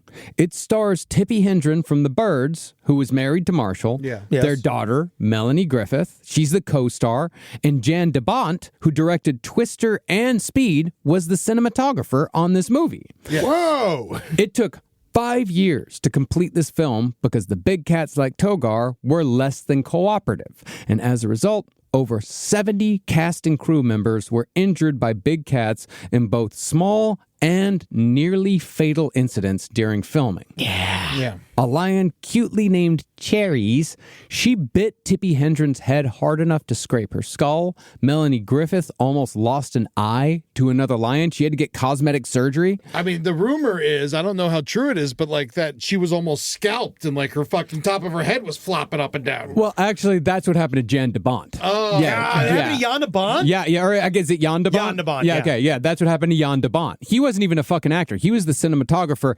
He was fully scalped by the same lion that almost ate Tippi Hedren. Whoa! He had to get they said it took 220 stitches to put his scalp back on. Also, I gotta say, Roar is unwatchable. It is a bad film. Yeah. The director himself almost lost an arm after a lion bit his hand. That was just one of 11 serious injuries sustained by Noel Marshall, including gangrene and blood poisoning from all the bites. All this shit took years for him to recover from. Togar was actually one of the lead lions in the movie, but his previous good behavior was forgotten. He bit the assistant director in the throat and jaw before trying to chew off the AD's ears. And this is after the AD accidentally cued an attack. Because that's what would happen. You could make one movement. Hand movement, lion goes. Because they refused to pay all the animal SAG rates. That's the problem. They're like, do you want me to get the union representative in here? And then they fucking just attacked them. That's how it always is. Believe me, I work with Jeffrey Tambor. I know what goes on. And this is just a small sampling of all the shit that went down during the production of Roar. And the amount of sheer mayhem around this movie has caused people to call it a cursed production. But it said that Roar's curse is merely an extension of another movie curse. Marshall had funded Roar with the money that he had made as a producer for The Exorcist. Oh, hell yeah. And it was rumored that Roar was plagued by the same satanic curse that made The Exorcist so difficult to film, which I'm sure was all very amusing to Anton LaVey. I mean, it's just because William Friedkin's kind of an asshole. Yeah, he's an asshole, and he refrigerated the set and all that shit. And then, I mean, Roar was not cursed. It was filled with lions and tigers that were untrained. Literally bloodthirsty predators. The Exorcist just had a very perfectionist director that made things hard on the cast. Mm-hmm. Yeah, and there was elephants too. Like an elephant almost killed someone in the film during the filming of Roar. Hell yeah. Yeah, hey, get at him. Just makes me think of Katy Perry. Why? Roar. Oh, yeah. And I just think of her just floating through space naked. Mm-hmm. I don't know why that's my default. Yeah, well. Just her spinning through space, frozen and naked. Hell yeah. Dead? No. If she's frozen and naked in space, she's going to be dead. I guess so. Chilly. Chilly. I didn't really think about it that way, but... Partly, the Church of Satan's great success was very much a case of right place, right time. While San Francisco was already well established as a counterculture hotspot by 1966, LaVey was also riding a wave of uncertainty sweeping America when it came to the role that religion was supposed to play in the modern world. On April 8th of that year, Time magazine published a now infamous cover story with a headline asking, "Is God dead?" If you gotta ask, he is. Yeah, man, yeah, exactly. I guess he hasn't shown up in a long time. Well, the whole point of the article was basically, we used religion for so many years to explain the things about the natural world that we didn't understand. But now that we're in this era of modern science and we understand so many more things than we once did, what role does God play? Do we need God anymore? And therefore, is God dead? No! Just asking the question naturally caused a lot of outrage in the Christian establishment and also amongst Christians worldwide. But Anton LaVey was paying attention to not only the content of the article, but also the reaction. He immediately saw how publicly questioning the Christian God could translate into a lot of attention and a lot of publicity if you did it in the right way. So, taking inspiration from such occult institutions as the Hellfire Club and Aleister Crowley's Abbey of Thelema, and then sprinkling a lot of carnival atmosphere over the whole thing, Anton LaVey announced the founding of the Church of Satan on Walpurgisnacht 1966, 60 years ago this month. And it is incredible that all these sixes show up in the same month that we did episode 666. And Walpurgisnacht is your birthday. Yep. No, it's kind of the whole thing. It's really strange. I'll always kind of think about the fact that all of that material was handed to me as I then also was cast on a show in which I played a devil, and then I dealt with all that. It's very funny how it all shakes out. I also think that Anton LaVey was inspired by Scientology in terms of the money. Yeah, well, and understanding that you can do that, and that you can just set up a actual religion. I'm really excited next episode to talk about Sammy Davis Jr., Poor Devil, and Your Pretty Face is Going to Hell, and how they all come together. I just love Sammy Davis Jr. and fucking the whole thing. Yeah, cat. Yeah, see? Hail Satan now, baby. He's amazing. 666 always was a big day for me, too, because that was the day I moved to New York City to become a comedian. Oh, that's amazing. Yeah. And my very first apartment in New York City, the address was 666 St. Nicholas Avenue. Yes. St. Nicholas is another word for Santa, and Santa is an anagram for Satan. That's awesome. Fuck yeah, dude. Fuck yes. He fucking made us, man. Fucking, I feel his power in my fucking veins. I love your 40 cocks. I will fucking, I'm gonna kill God. I'm gonna fucking kill God. I did it last week. I'm gonna fucking kill God. LaVey declared 1966 to be Anno Satanis, year one of the Satanic calendar. But considering the year and the city in which it was founded, the Church of Satan was not the party you'd assume it to be. The church actually forbade the use of drugs and hallucinogens because they, quote, impeded the effective control over one's surroundings. Alcohol was allowed, but only in moderation, and it was often served at Church of Satan parties as a concoction called goblin juice, and it was usually served from a toilet. So it kind of gave you, there was a hint of don't get too drunk. Yeah, you might want to. Yeah, but he was always about that. He was always like that. He's not a teetotaler, but he was close to it. Yeah. Meanwhile, the Catholics are giving wine to children. Yeah, and then the old kids get fucking chlamydia from sharing the goblet with everybody. Yeah, and herpes. Yeah. Now, after the Church of Satan opened its doors, they began attracting misfits of every type, from the mentally ill with delusions of grandeur to curious knowledge seekers who felt like the hippie counterculture was lacking a distinct edge. LaVey, in fact, hated hippies. He called them the final de-evolution of man. Whatever, bro. No, he was because I actually he saw them as lazy. They're lazy. Like they're just doing drugs, and they're not doing anything. Fuck yeah. Well, the one thing that he did, his real point was, what he was really against was the idea of, at the time, the idea of free love. Yes. That is what he was specifically against. Yeah, he liked to pay for it. Yes. He liked to pee-pee and to poo-poo. But no, his thing was, I don't think you deserve to be loved just for existing. The free love movement was all about how everyone should be loved no matter what they do, and you create an absolution type environment for anybody that wants to come and kind of try to forgive themselves first, and then you guys can all be like this idea that we all should be loved no matter what. Anton LaVey is trying to say, earn my love. Yeah. And I will say that I believe, I could be wrong because I don't know much about Anton LaVey, the hippie movement was invaded by bikers and criminals, and I don't think this one was. But the hippie movement failed. Yeah. Yeah. They all became fucking bankers and Yep. shit. Yeah. Oh, yeah. No, they failed completely. Well, and it's also just the simple fact that free love doesn't work. No, it's actually caused quite a bit of rape. Yes, it did. Yeah, it caused a lot of problems. So it just was, and that's the thing is that Anton LaVey did understand people. At the very least, he did understand people, and he did realize that people we need rules. Right? We need at least a personal code that we need to live by. But he also understood that having a deity as the arbiter of those rules didn't work. It's like if you're only not committing crimes and doing horrible things because you're afraid that God will punish you for it, then you're a real piece of shit. Like every man and woman needs to do things because it's the right thing to do. For society. Yeah, for society. Yeah, and I think the only hippie band that could use the calliope was Blood, Sweat, and Tears. I mean, they would really be able to back that up because they got the sound. Yeah. But it's hard. It's a very loud instrument. Extremely loud instrument. It's hard to do. It's like loud, man. Whether the people coming to the Church of Satan were mentally unbalanced or merely weird, many of them that were attracted to the Church of Satan, they wanted to use ritual magic to gain successes that they felt they were rightfully owed, but had been denied for one reason or another. In one example of a revenge ritual, the congregants would arrive to a satanic black mass dressed as the person they hated and wanted to curse. They would then spend the evening acting and talking like their nemesis. Then, at the end of the night, the congregants would symbolically kill their nemesis through the casting of spells. Henry, for example, if he were to do this, would show up, act, and talk like Eddie Redmayne all night. Oh, I'm a lady. Oh, I'm just a lady. Oh, don't worry about me. Lady best actor in the whole world. So skinny and wonderful.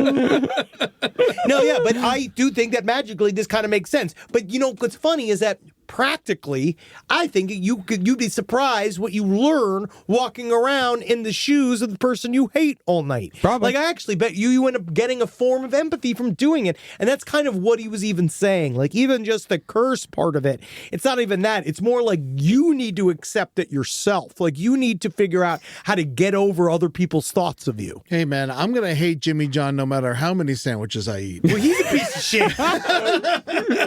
Yeah, and it's incredibly nerdy shit, but the idea was that the participant would gain new confidence from the magical act, and they would return to the world with the poise needed to obtain success in the realms of money, love, or vengeance, depending on their wish.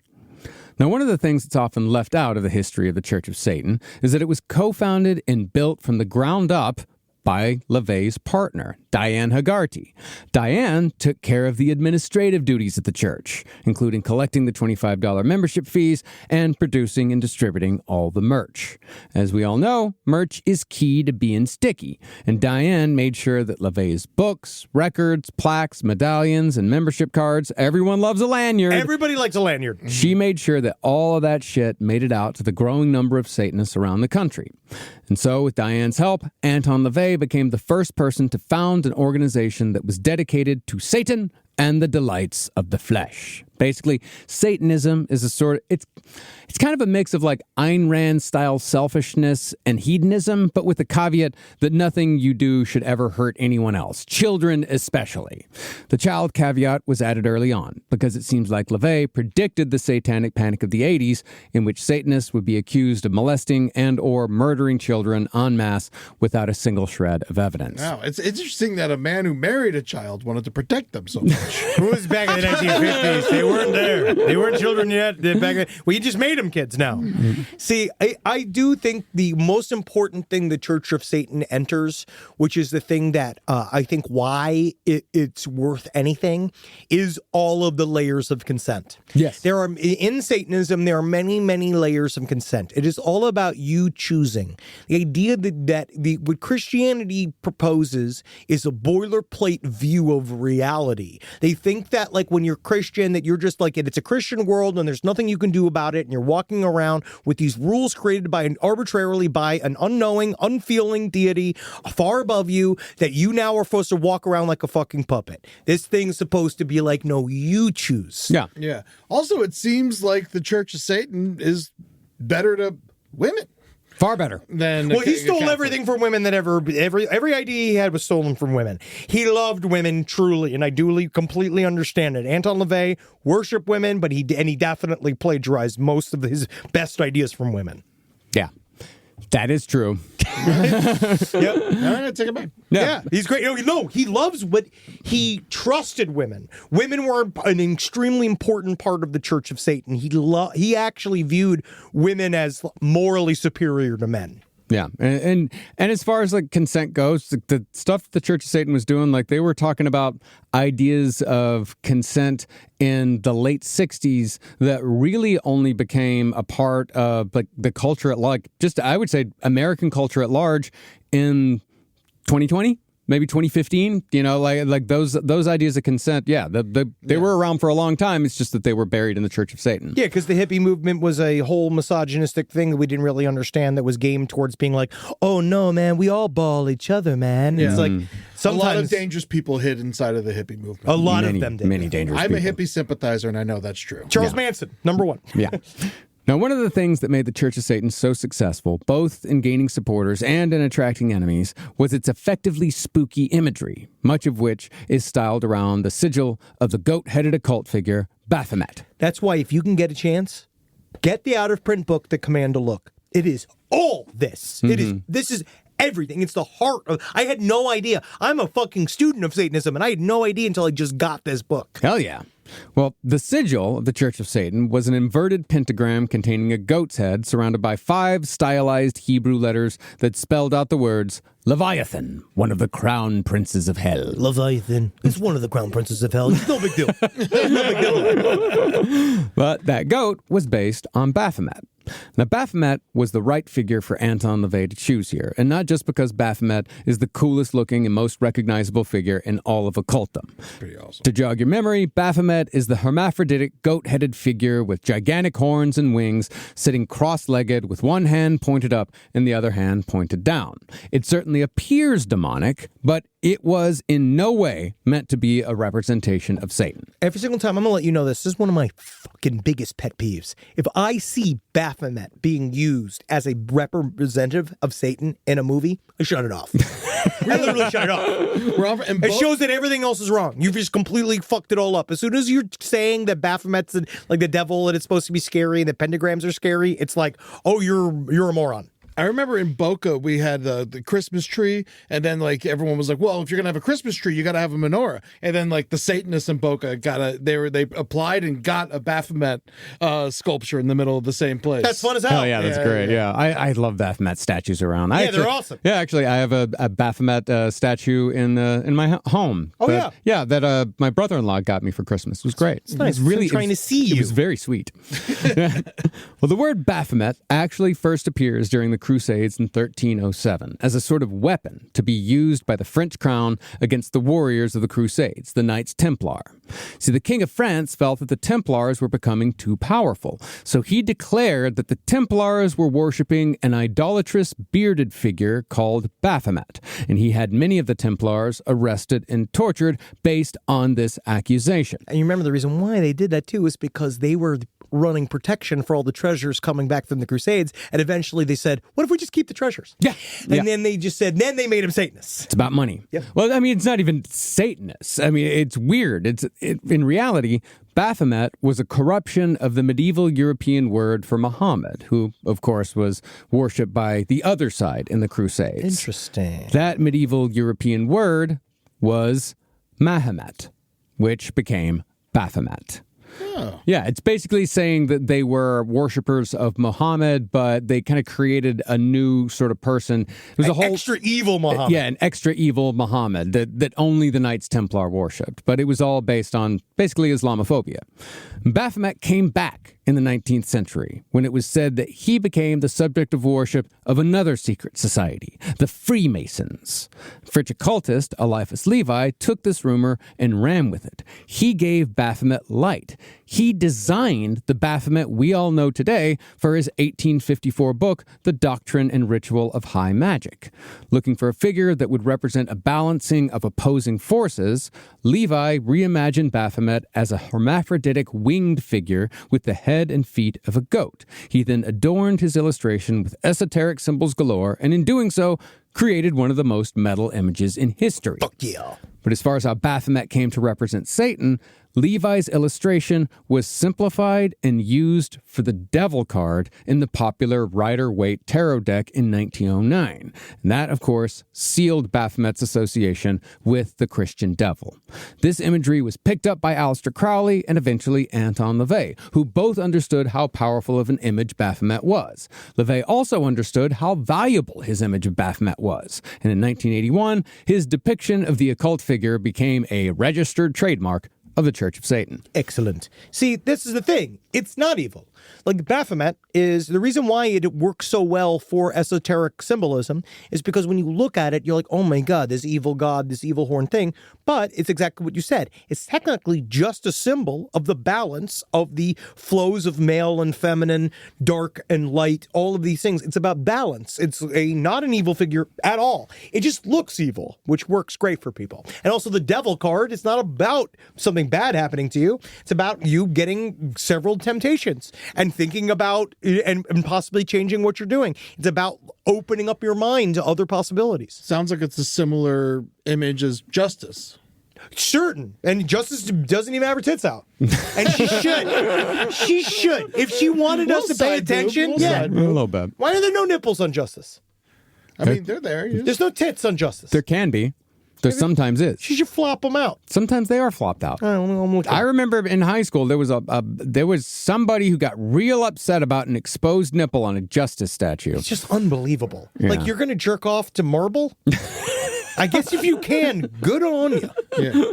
You know, I need more than that. Suction machines, candles, alcohol. How is your suction machine? Is it clean yet? It's honestly been struggling. It's really been struggling. I think it's going through depression. You should it's clogged. Yeah, you should change out the vacuum tubes. Oh, that's what it is. Yeah. I got it all webbed up. Now, upon its founding, the Church of Satan almost immediately began attracting celebrities. But the first real celebrity to darken the door of the Church of Satan's Black House was sex symbol and all-around groovy chick, Jayne Mansfield. Ooh, yeah. Fucking love Jayne Mansfield.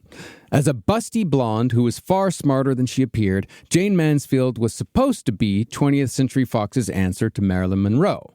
But after the blonde bombshell trope fell out of fashion in the 1960s, Mansfield started taking risks. She became the first American actress to perform a nude scene in a starring role, which naturally came with a lot of judgment and tut-tuts from the general public. This wasn't at all out of character for Jayne Mansfield, because she'd already appeared in Playboy spreads throughout the 1950s. So she was sort of bad, like, what the fuck, who cares? I already did this thing. Yeah. But according to some theories, Mansfield was looking for something to put her back into the spotlight in the mid-1960s. And after being judged harshly for her sexuality, here was Anton LaVey, who had founded a church, no less, saying that it was all right for you to be yourself. Mansfield therefore visited the Church of Satan when she was in San Francisco for a film festival in 1966. While Mansfield maintained that she remained Catholic, she thought that Anton LaVey was a genius, or at the very least, a very interesting person. So she participated in a few rituals as a curiosity. Jayne Mansfield was also highly intelligent and just as self-aware as Anton LaVey, so the two of them formed a sort of symbiotic friendship. Mansfield made the Church of Satan sexy, while Anton LaVey made Mansfield a little dangerous and a little hip. And man, Michael Aquino's such a jealous little fucking bitch. That's my whole take on it too, because he's like, Jayne Mansfield, she had maybe a sort of passing fancy of Anton, but it was certainly Anton's drive. There was no way that Jayne Mansfield would ever be into Anton LaVey on his own. And it's like, whole thing being like, you fucking unfuckable nerd. Yeah. It was definitely, I do believe it was a two-way street. No chicks were in Kino. Not a single one. Look at his eyebrows. He was like, yeah, sometimes I want to fuck the bad boy, dude. Sorry. Mansfield's a good get, dude. Yeah. Well, interestingly, while Jayne Mansfield's life, it was certainly rocky before she even met Anton LaVey, it truly began falling apart in the most tragic ways after their friendship began.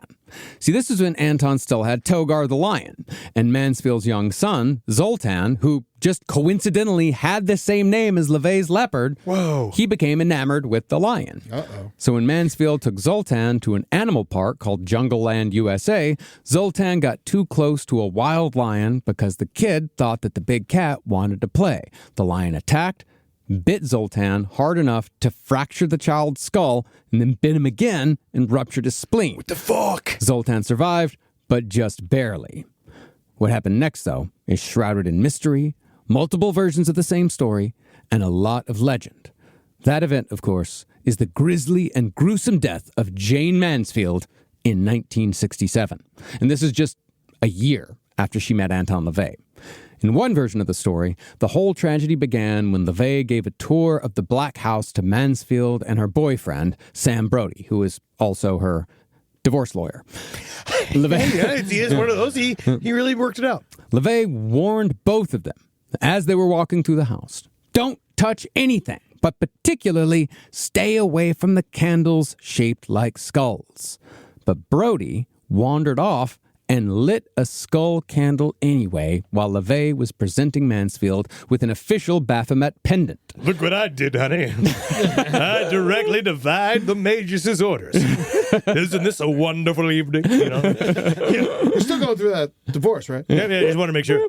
Now, when LaVey saw that the candle had been lit, he told Jayne Mansfield that the skull candles were only used for curses, and since there was no magical direction when Sam Brody lit the candle, LaVey had no idea what was going to happen to the two of them now that Brody had lit one. In another account, far more dramatic, upon seeing the lit candle, LaVey got agitated and shouted, "You will both be killed in a tragic car accident within a year. And when it happens, it will be very sudden. And when it happens, it will be very sudden." boom, whoa, ding, dang, boom, wow, crashing kind of thing. I love people who can exploit a good old tragedy. Of course. Well, he was before the tragedy. He just set it up. Yeah, he's not even done yet. Yeah. In yet another account, LaVey said that Mansfield had asked him to put a curse on her ex-husband, Mickey Hargitay, so she could get full custody of her children. This, however, is a lie, because Mansfield had already been granted full custody before she even met LaVey. LaVey also claimed that he and Mansfield had a sexual relationship, that Jayne was madly in love with him and would call several times a day to ask him to cast spells that would help her career. During one phone call, LaVey said Jayne's boyfriend grabbed the phone and told him to cease all communication. Stop talking to Jayne! So, LaVey cursed Brody, declaring that he would be dead within 1 year. I cursed you. As it went, Brody was dead within a year. But so was Jayne Mansfield. No.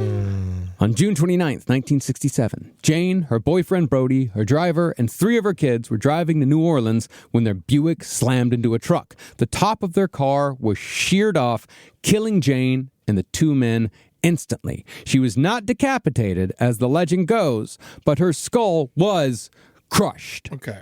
As far as the kids in the car went, they all survived, including Jayne Mansfield's daughter. That daughter was Mariska Hargitay, who you probably know best as Detective Olivia Benson from Law & Order SVU. No nonsense, lady. She's super tall. She's beautiful. Yeah, Jayne Mansfield should have been shorter. She would have lived. You're right. It's her fault. You're right, Eddie. Fuck her, man. Fuck her huge breasts. No, never. No, it's one of my favorite graves at Hollywood Forever. Oh, she's got a really great stone. It does. All of her dogs are with her too, right? Mm-hmm. Well, according to legend. Yeah, a beautiful, beautiful woman. Yeah. God damn. But when Jayne Mansfield was killed, God, we can talk all day about the attractiveness of Jayne Mansfield. Yes. But when Jayne Mansfield was killed, Anton LaVey tried including himself in the story, although I do not think it came off anywhere near as cool as LaVey thought it would. He claimed that one day in 1967, he made a fatal mistake while making a Church of Satan scrapbook. No, I lost my movie stumps. I knew I should have hired a historian. While cutting out an article on Marilyn Monroe, LaVey said his scissors slipped, and he accidentally cut a photo of Jayne Mansfield across the neck. This put an accidental curse on Mansfield. And LaVey's scrapbook story, which he told over and over and over again, that did a lot of the heavy lifting in contributing to the still persisting rumor that Mansfield was decapitated during the car crash that killed her. I thought she was until this moment. Yeah, I mean, honestly, I'm kind of sad that she wasn't. It actually, it's all Anton LaVey. Yeah. Really? Yeah. No, Hey, I mean, it's a great story. Don't get me wrong. Head was crushed. Yes. Unrecognizable. But completely. beat popped off. Yeah. I mean, again, that's a little bit of that's a little X factor that Anton LaVey kind of adds that we miss. We miss around here.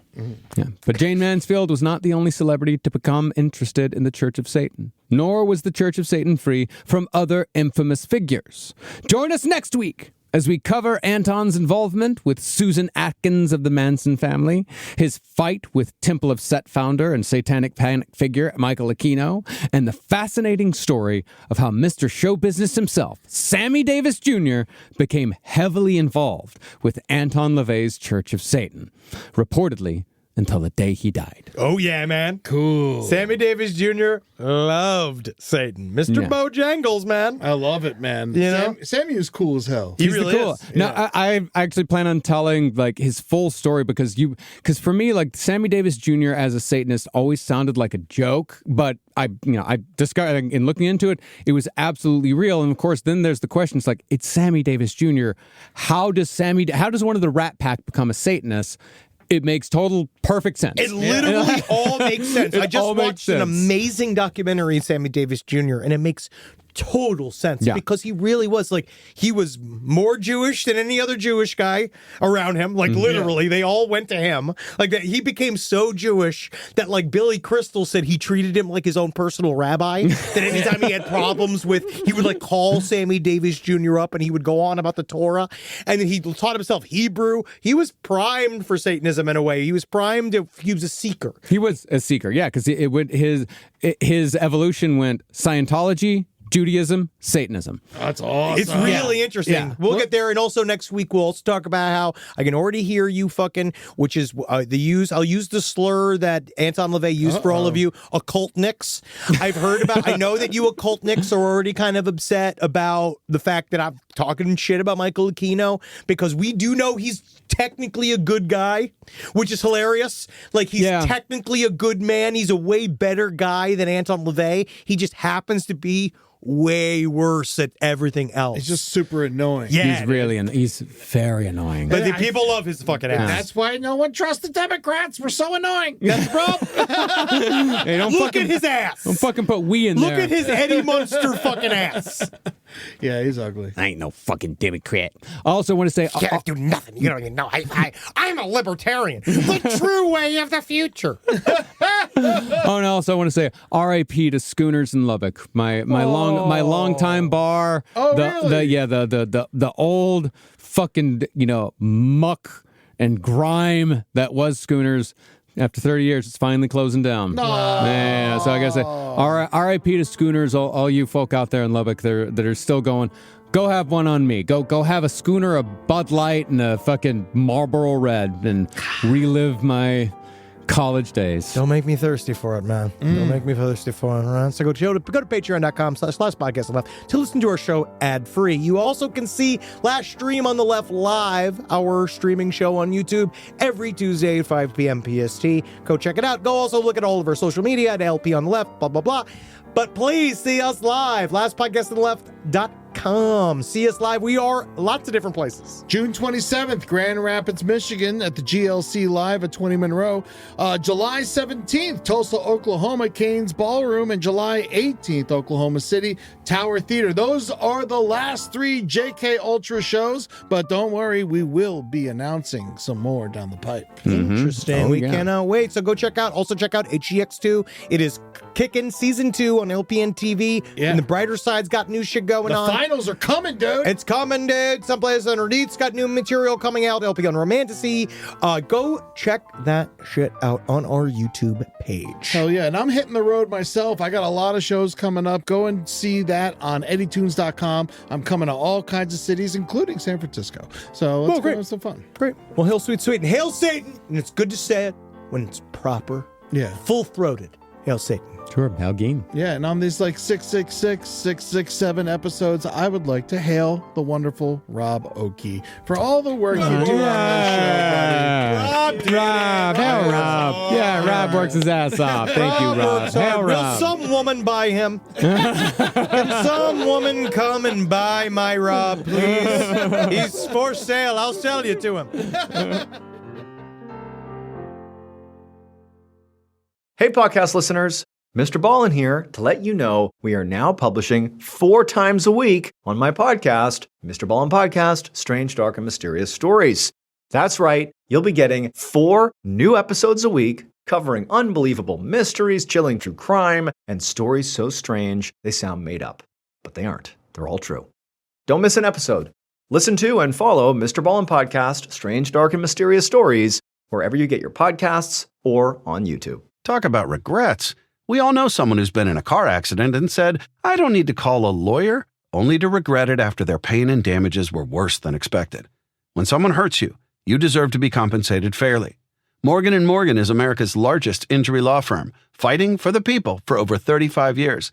Injured? Visit forthepeople.com/podcast. That's forthepeople.com/podcast. Their fee is free unless they win.